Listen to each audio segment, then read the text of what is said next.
नाज़िन बदीन वेझो ॻोठ साहिब खान चांग जी उन ॿुढड़ी औरत शरीफ़ा जी ज़िंदगी दर्दनि जो दास्तान बणिजी वई आहे, जंहिंजा 13 भाती माज़ूरी वारी ज़िंदगी गुज़ारनि था।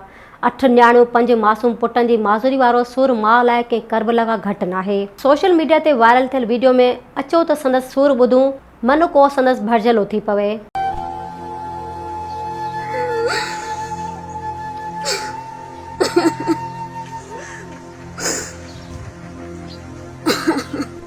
अदा मुझे घर सजो करबला लॻो पियो अदा।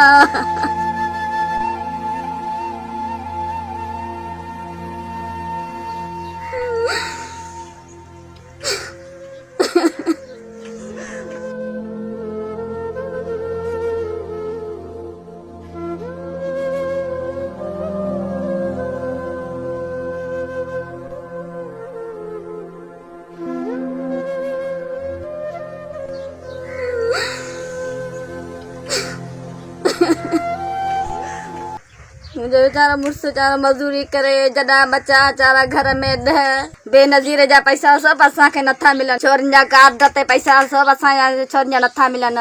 अदा असांजा 10 ॿार जॾा असांजे खाधे खाइण कोन्हे। हिकिड़ी करणवारी ऐं बीमार न मुंहिंजो पेचारो बीमार सहुरो मुंहिंजो करण वारो केरु कोन्हे। सुबुह मां उथां कारी चांहि काढ़ियां मुंहिंजे बच्चनि खे ॾियां। मुंहिंजो न धणी न साईं छा करियां अदा।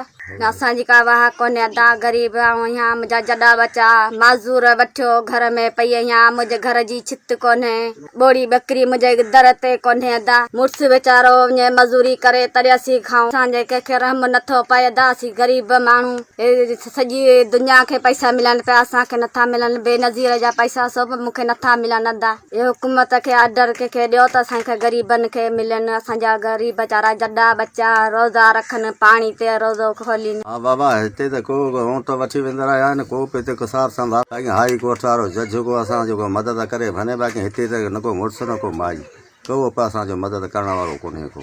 अलाह खां सवाइ ॿियो कोई कोन्हे को। असांखे केॾी महिल लंघण वेठा आहियूं। हे वीचारा रोज़ा था जॾा आहिनि।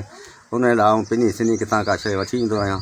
जे मिलंदी आहे जे न मिलंदी आहे त ईअं पाणी खाली ते रोज़ो खोलींदो। Soomro wallpapers and PVC panel shop 3D wallpapers की बसी रेंज जो आपके घर को बनाए आपके ख्वाबों की तरह खूबसूरत। बेहतरीन क्वालिटी के वॉलपेपर्स और सीलिंग्स बेनज़ीर कलर्स और डिजाइन्स में दस्तयाब हैं। हैदराबाद, लतीफाबाद, कासमाबाद, जामशोरो, मीरपुर खास के साथ सिंध के मुख्तलिफ शहरों में सर्विस मौजूद है। हर किस्म के 3D वॉलपेपर्स और सीलिंग्स लगवाने के लिए अभी राब्ता करें। कॉन्टैक्ट रांझन अली सोमरो। व्हाट्सएप 0333370786 03333702 516। तालिब हुसैन 031713109660।